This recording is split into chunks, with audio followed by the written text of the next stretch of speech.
Hello everyone and welcome to Quantum Conversations, empowering communities and elevating leadership. I'm Michael Darby, CEO and founder of the Quantum Group, and today we're excited to have Carole Anderson on the show with us.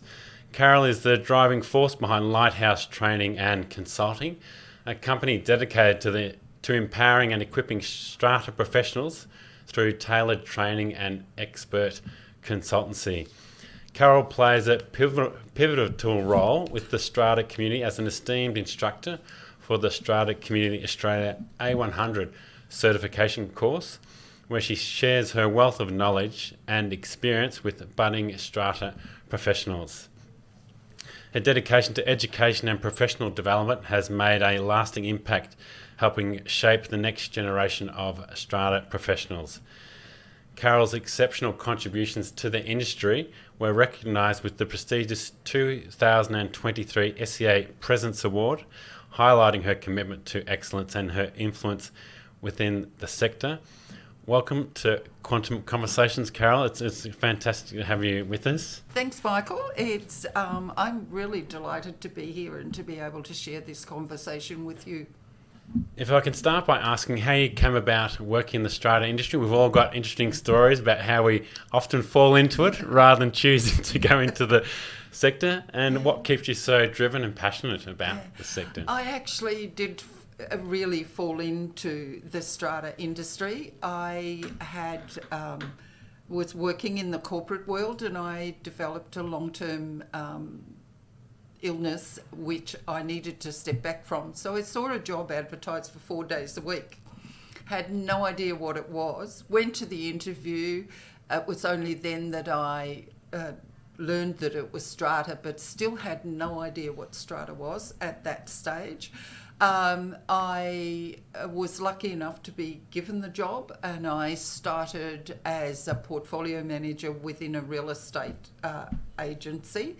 And that was the beginning of my career. From there, I went on and was fortunate enough to have a financial entrepreneur come into my life. And he financially set up a business which I managed. After 2 years, I bought him out and said, go away.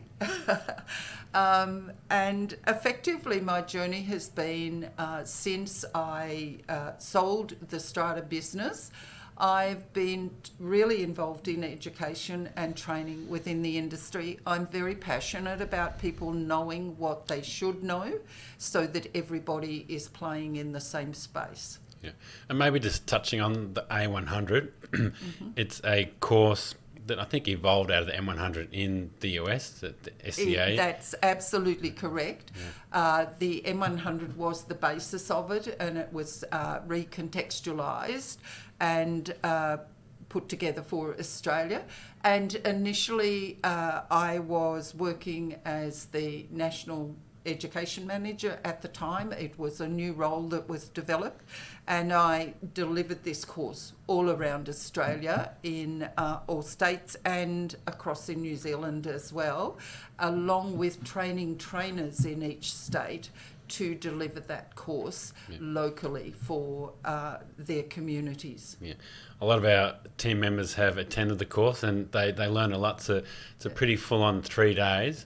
But it's fantastic initial introduction for managers or assistant manager or others in the sector to get a really good overview, isn't it, of the whole strata sector and what management's about. It covers the legal aspects, i.e. how strata functions and where it sort of fits, where the legislation fits. It covers the practical things like committee meetings, annual general meetings, the context of those meetings, how they need to function within the strata community. It also covers the financial aspects of it, budgeting and maintenance plans, which we all understand are so important in the life of a strata community, because buildings are like human beings. They need to be maintained. They do. With committee members, as well as those working in a management company, The SC also offers a course for committees, don't they? And that they do the vodcast. Yes. We were talking about that earlier. Yes. So there's a lot of owners listening who are on a committee or looking to go on a committee. What can you tell them about that education that's available through SCA? The committee training for committee members is run 4 times a year by SCA. It's actually free, and there are myself and 2 other very experienced industry cohorts that run this program, and there's a lot of information in there. It goes through. And the major topic in the beginning is communication, because communication in this industry is really the key that opens the door. Yeah. If we're, as I said before, if we're all in the same space and we all are comprehending or understanding what is happening in that space, then it will function so much more easier than having different opinions and running in different spaces. Yeah. The number of owners living in owners corporation or strata across Australia continues to increase year upon year, and it will continue to do that. And education, like we've touched on, is a critical part of that. But maybe from the governance perspective and the legislation at a high level, why is it important? What is that strata framework that they need to operate in? I guess it's really important because people are coming together. Each building develops its own community, and we have different personalities, people with different religions, different cultural views on the world, wholly different points of view, even about life in general. And there has to be, and I'll use the word boundaries loosely, because there has to be something that effectively places a control on that space, so that people have an idea of what behaviour is required within this space effectively, so that it can all be managed and people can get along together, rather than there being, because when there's conflict it just does not work. And the governance allows those boundaries to operate within that space, and there's protocols for the strata manager, the committees with their duties of care and due diligence in those spaces that must be complied with, and that provides for the smooth functionality of transaction within that space. Yeah. Committees are a critical component of that governance framework that we're speaking about, Carole. In your view, what's the importance of a committee's role in strata or in owners corporation? They are the decision makers. Effectively, they are the linchpin between the owners and the management, and they're effectively required to make decisions about how they manage the business and the function of the owners corporation that they're in. Yeah. So it's the manager's there to give them guidance around the legislation, to give them guidance around, the maintenance plan and the financial side. But when it comes to the key decisions, it's not, and often there's some confusion around that, it's not the role of the manager to make those decisions for them.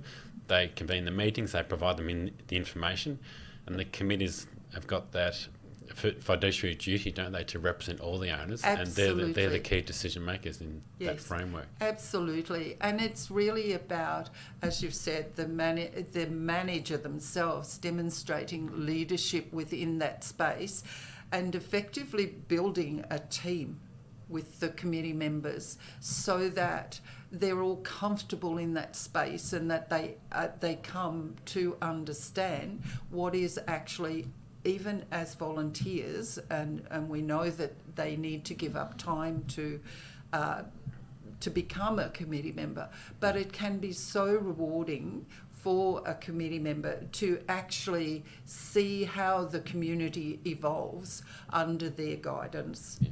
That relationship between the manager and the committee is really critical.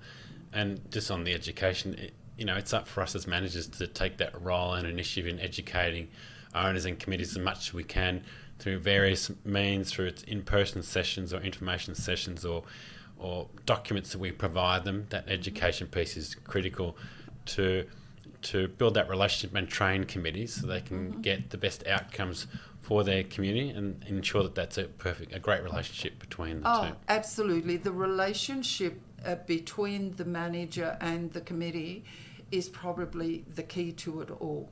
Because if there is a really good relationship and they are able to share information back and forth across between the manager and the committee, with the manager will have an enormous amount of knowledge that they carry around with them, and sometimes you don't know what you don't know until someone asks you a question that's specifically related to that.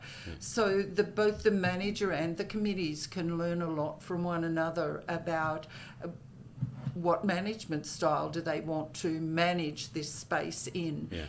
What do we need to do? But you did point out a very relevant thing, Michael, about communication between the committee and the manager. It's so important to build that relationship and build a relationship that is based on trust so that it works for everyone within that space. Yes. Like we mentioned, the committee is a volunteer role for an owner, and for people who are considering about joining committee, maybe just talk about why is it so important to have owners on that committee and why they might want to make that step forward to joining and volunteering their time. Yes, for me, it's the best space to learn about what the Owners Corporation actually is and how it functions, and most importantly of all, where that money they pay half-yearly, quarterly, monthly, however they pay their levies, where does that go? Does it just go into a black hole over there? Or do I really want to understand what it takes and what the cost is to actually maintain and enhance the value of this space that I live in? And for me, that's the very best place to learn all about your community and how it functions is as a committee member. Sure. And committees are going to run into challenges. That's part of the role of sitting on the committee. And what are maybe the top two most common challenges that you've seen committees experience, and maybe some ways they can overcome those? Budgeting is one of them, because until you're in that space, you don't actually understand what it costs to keep the Owners Corporation functioning and to maintain the value of the asset. So that's one thing that new committee members would learn about. And it's often difficult because when they originally purchase into a strata community, they have no concept. For them, they're buying a home. They don't understand potentially the links into the community and what it takes to support the community. So budgeting for me would be one of the things that committees do not wrap their heads around really easily.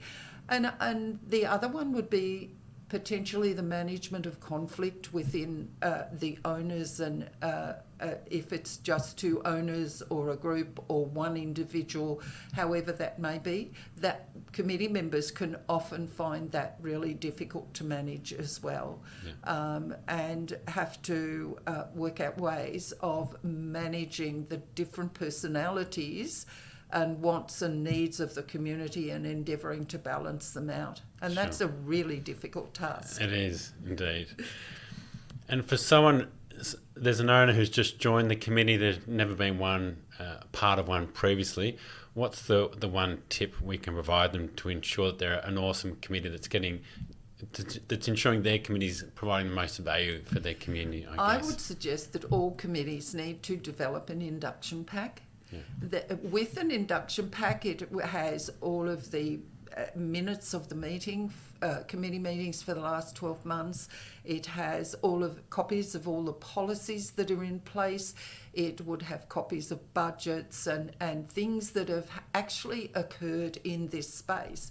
And for any new committee member to give them this induction pack, they can go away and do their due diligence read the information in this induction pack, ask questions if they have any that arise from this information that they've been shared. But what the induction pack actually does is give them a running startup, if I can use that term, to what they're actually going to, what their role is actually going to be on the committee.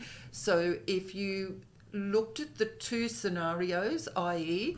a committee member who's come onto a committee and has had no information or no induction pack, and you look at one who's had all of this information shared with them, this committee member is going to be productive straight away.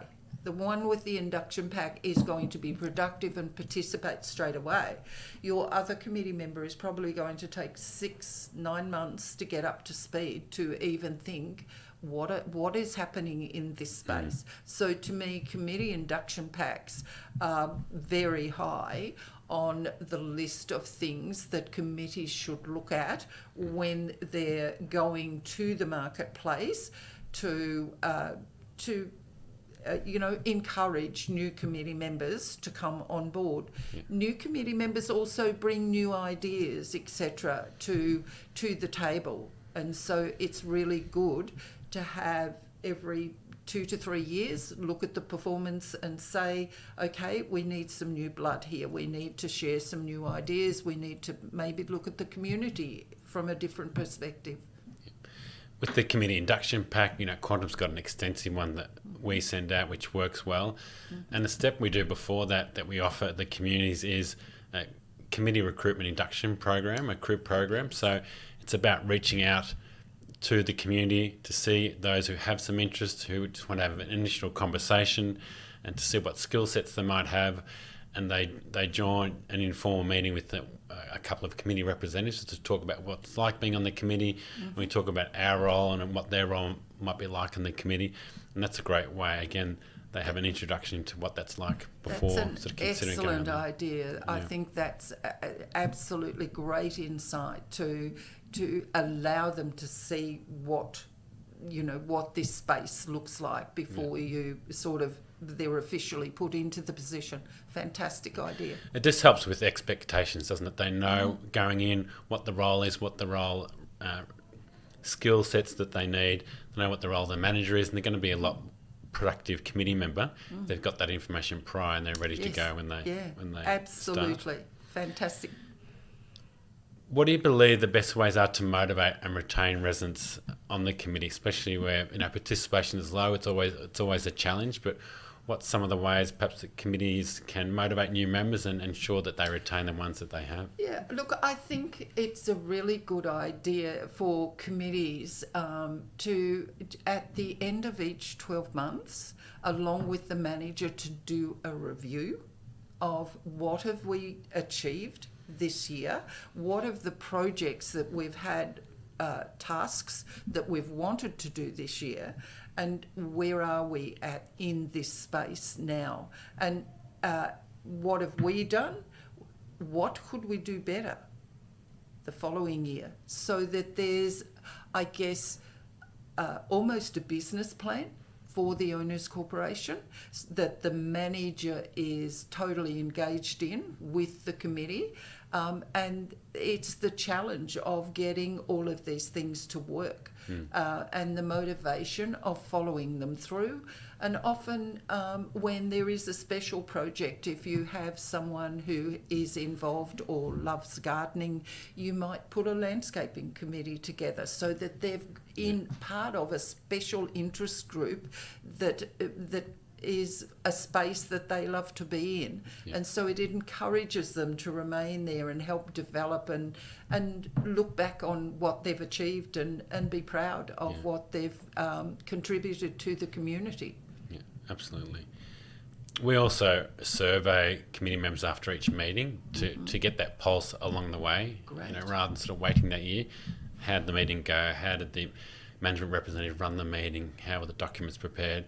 So you're constantly getting that feedback from the committee members, which is working really well, and they appreciate it. That's fantastic, because that is one way of actually finding out what the space looks like, is surveys. Well, how are we as the manager, are we really understanding what this space consists of, and what is our role in this space? That's an excellent idea.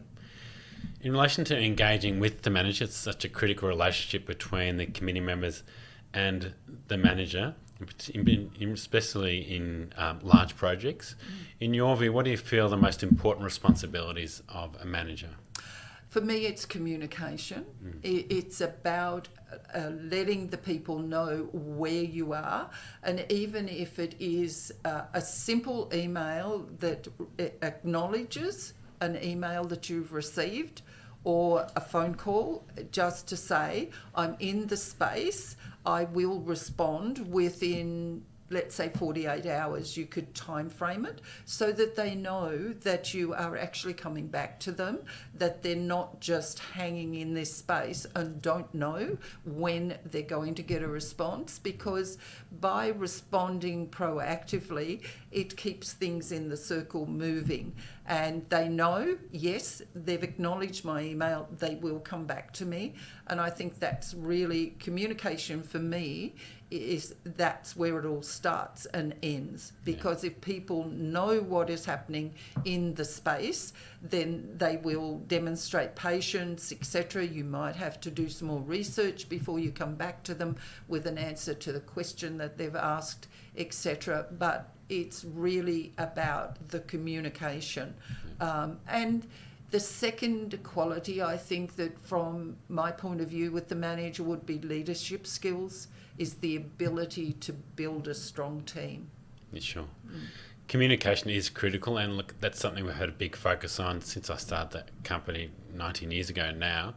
We provide mobile apps for all of our communities, and that's a great way for them to very easily access information. We can send out push notifications around certain information, so the information is there when they want to sort of self-serve and obtain that, which is working really well. We do in-person information sessions before the AGM. AGMs are very, very formal and sort of a dry process, and a lot of people aren't comfortable sort of asking questions in that environment. So we run information sessions before those AGMs. It's a lot more casual and relaxed environment. People are more comfortable asking questions, and we spend a lot of time explaining the structure of the project and what our role is, and then working through sort of Q&A. So that really helps. It's about education and communication as well. Absolutely. That sounds really, really good. I mentioned in a conversation I was having earlier today that sometimes the sessions need to be just coffee table sessions rather than formal, because there are a lot of requirements with the governance and rules and regulations, the legislation that we are required to work in. Sometimes the conversations just need to be coffee table conversations to achieve a really good outcome.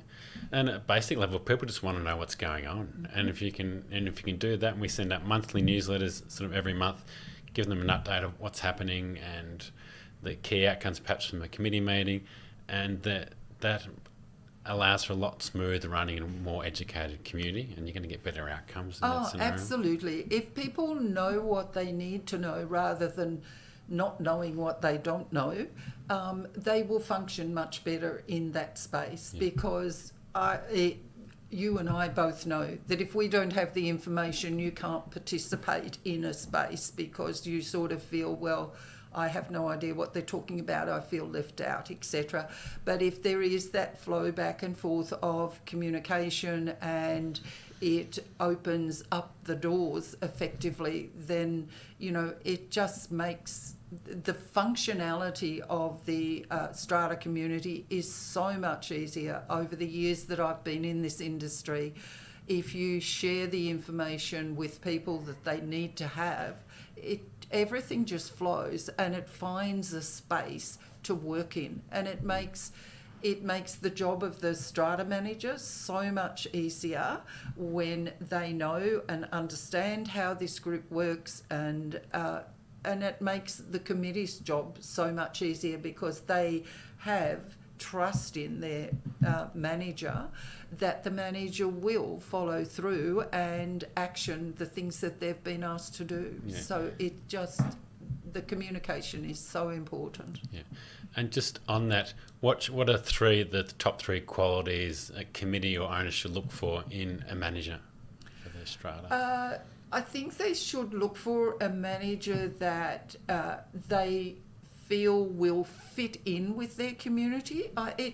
To me, it's often like going to an interview for a job, is that what does our scheme want in a strata manager? Do they want a really strong leader? Do they want someone who's really, really good with communication? Do they want someone who maybe has some engineering skills or building skills or other skills that we might need along the way?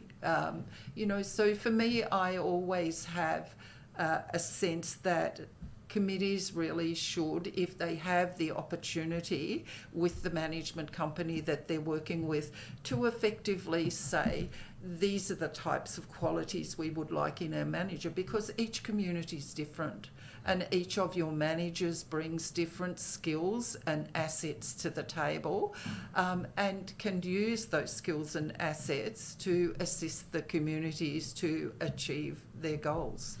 And just narrowing in on the role of the chairperson, in larger projects, the committee is very active, and they might be meeting monthly or every second month. The role of the chairperson becomes sort of important as well.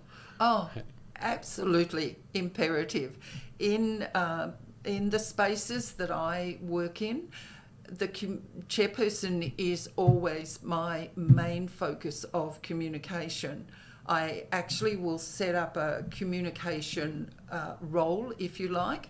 If there is something for the committee, a task or a specific information that the committee needs to have, I will send it to everybody, but I encourage my committees to go find another space, have their conversations, and work out exactly what they would like me to do, and then the chair comes back to me, so that I'm not talking to 4, 5, 6, 7 committee members who have a different opinion. So they can all operate in a separate space, share their opinions, come up with their consensus, and the chair comes back to me. So the intrinsic link between myself and the committee is always the chair. Yeah. They have a very important role. So moving on to governance, conflict can arise within owners' corporations, Carole, as we know, and that can be quite challenging. What's your suggested approach for committees in resolving disputes effectively, perhaps first within their own ranks within a committee? Look, I think that goes back to what I said before. Sometimes it needs to be a coffee table session where you talk to each individual and you just say, okay, let's put this out on the table. Let's see where this is, so that they can get an understanding of both sides of the conflict, and then perhaps can bring the individuals together, because we do know that there is some governance around the management of conflicts, and that potentially if the matter ends up in VCAT, the two individuals, or if it's multiple individuals that are involved in the conflict, need to have had a conversation with one another prior to and following that protocol through before the matter ends up at VCAT. If they will not engage with one another, then that poses a problem, because if the matter ends up in VCAT, it won't be heard, because there is the protocol of the conflict management process to follow, and it's very difficult.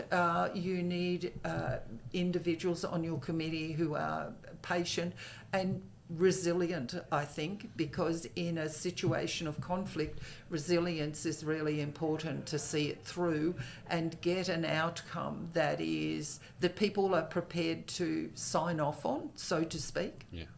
I think a few tips for me is at the start trying to get the common points that both parties agree on. There's always going to be some things that both sides agree on, so you get the common ground out, just to know there is some areas that you do agree on, and then start to work through perhaps the areas that you don't. And I think from a committee's perspective, you need to not take things personally as well. Do you know? There's lots of things going on in people's lives, and they'll have strong views, and you do your best to work through that scenario, but you can't take it personally. You won't last too long on a committee. That's absolutely true. You should never take anything in this space personally, because it can be a very tough space to be operating in. But I think human beings in general want to get on with one another, and it's just about finding the space that everybody's comfortable to agree on, so that they can move forward and out of a space of conflict. Yeah. Something we tell our team members as well, I think is great for committees to take on board, is to not make assumptions and ask more questions, because that can get you in all sorts of trouble if you're assuming what an owner might be thinking, what they might want, and you go off and take action based on that. It's always important. If you're not super sure, don't assume, ask some questions to get clarity, and that can help in that conflict resolution. Oh, as well. Absolutely. The very best question to ask in conflict is, what do you really want? Sure. And then they have to think about what it is they want as an outcome, and it will give you a space to work in to try and negotiate that outcome for them. It gets past the emotion and finds out what actual outcome do you want after we'll work through this. Absolutely correct. That is one of the questions that I have always asked in a space of conflict. What do you really want? Yeah. Regulations in strata are constantly evolving, Carole. How can committees ensure that they stay ahead of these changes? I think that's part of the manager's duty, to make sure that if they have regular committee meetings, to make sure that they share this information with their committee. But outside of the committee, also sharing the information with the rest of the community, because there's no point in just having the committee understanding it and the rest of the community are required to interact in this space. So I would generally develop newsletters around changes to legislation, rather than being really strict and staying with the terms the legislation is written in. I would couch it in a format where it's understandable for the lay person, that they could read it and know what it actually means to them, rather than reading it as a piece of legislation and trying to make an assumption around what it meant. But it's certainly, I think, the strata manager's duty to make sure that the committee are au fait with all of the legislation that pertains to their space. Yeah. From your perspective, why is governance such a critical element of the success and sustainability of an owner's corporation? And are there governance practices you consider that are, I guess, not negotiables?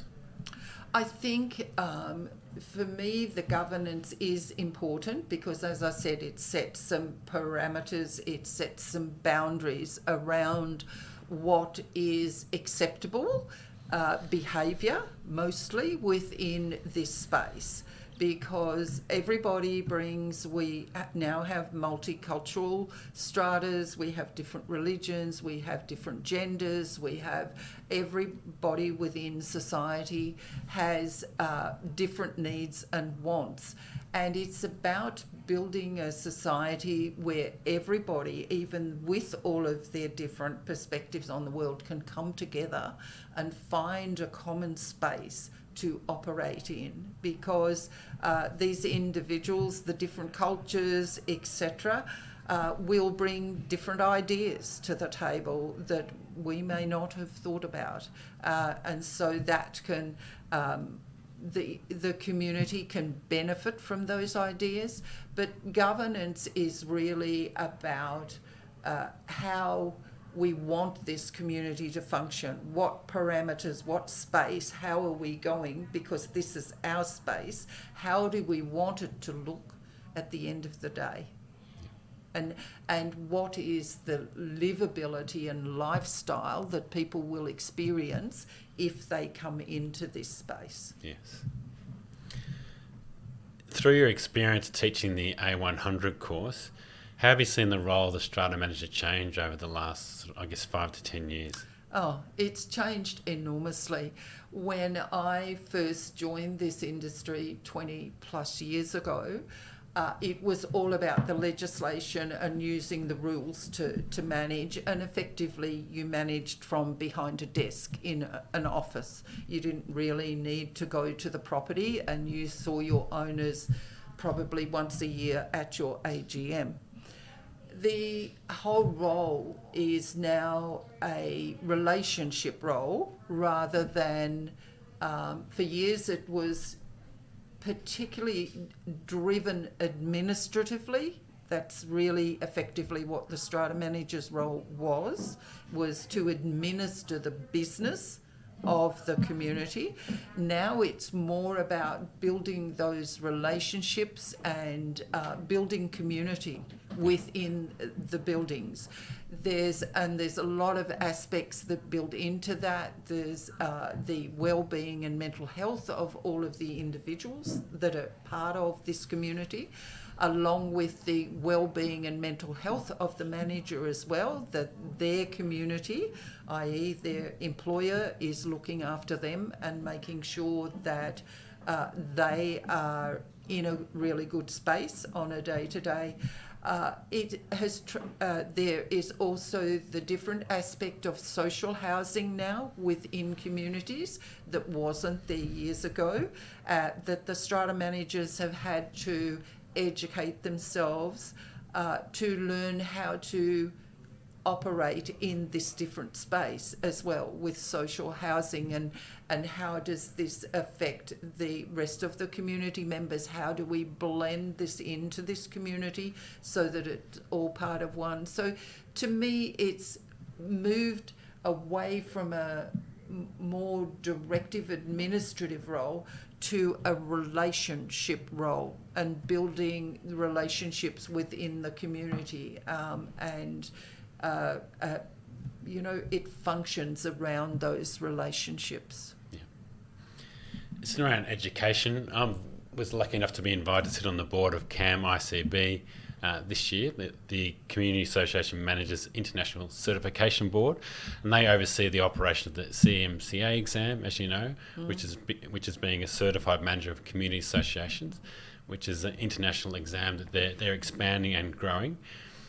What part does ongoing education and leadership of managers and owners play, I guess, in ensuring that the strong growth and development of the strata sector? That's a really interesting question, because it can only sort of grow from the experience and professional development internally, because most of the legislation comes from government departments, and they are usually prompted by comment from individuals within different spaces to create that legislation.